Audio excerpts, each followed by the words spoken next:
Japanese expert on liquefied natural gas, LNG, said on Tuesday, March 3rd, that the LNG crisis is entering an unprecedented era as the U.S. Iran conflict intensified after Tehran targeted ships passing through the Strait of Hormuz.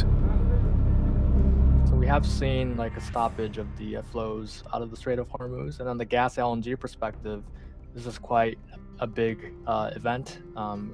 Strait of Hormuz, which includes supply from Qatar and UAE, accounts for about 20% of global LNG supply. So we're kind of entering an unprecedented era, much larger, in my opinion, than what we saw in the Ukraine-Russia crisis. The Strait of Hormuz, which includes supply from Qatar and UAE, accounts for about 20% of global LNG supply. We're kind of entering an unprecedented era, much larger, in my opinion, than what we saw in the Ukraine-Russia crisis. Japan's LNG demand to be lower than last year because of the nuclear restarts and higher renewable penetration in the country.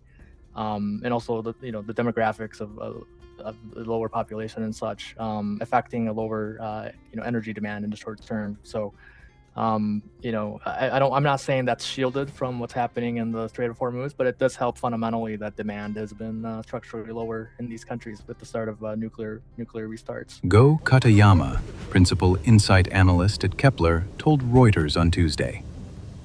In a scenario where the suspension of cargo passage will continue for up to a year, there will be a demand destruction that would particularly hit countries like Pakistan, which obtains about 99% of its LNG imports from Qatari cargoes, according to the analyst.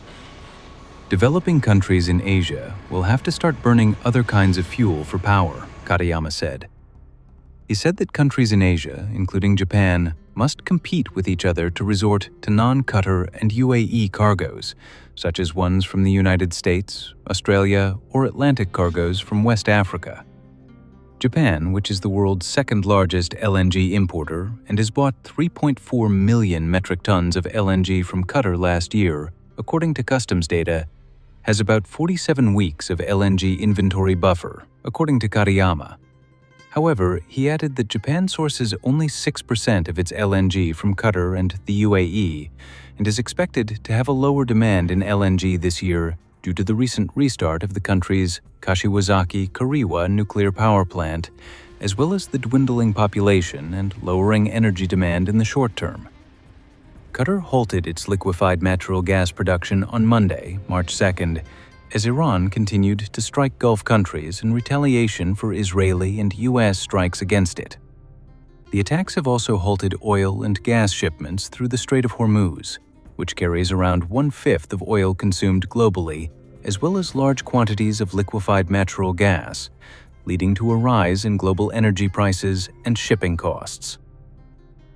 Already 20% of the supply from Qatar and the UAE is affected, and on top of that, if Russia gets affected, they're already feeling the sanctions. But on top of it, Japan does depend quite a bit on Russian cargoes from Sakhalin and Yamal and other projects. So that would again make Japan rely on the spot market on other cargoes with already a very tight market.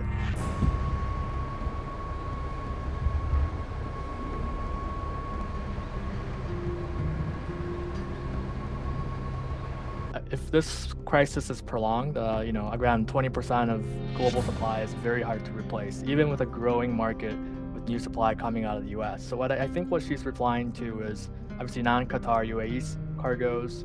So there will be any flexible spot cargoes you can find from the U.S. or Australia, or any Atlantic cargoes from West Africa is I think what she's referring to.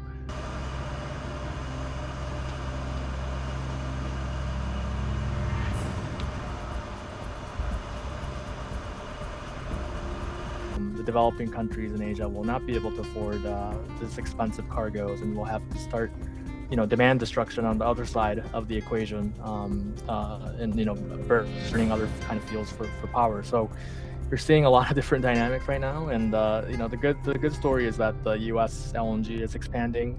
So a lot of the flexible U.S. FOB cargoes, maybe West African cargoes, will be making its way over to Asia, as there will be more pull.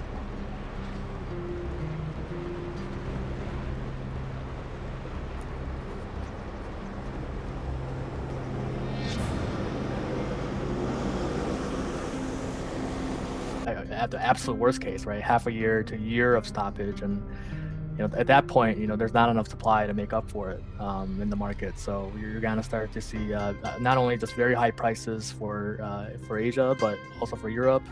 And you're going to see demand destruction like we saw in 2022, especially in countries like Pakistan and Indonesia, Bangladesh will start to have to,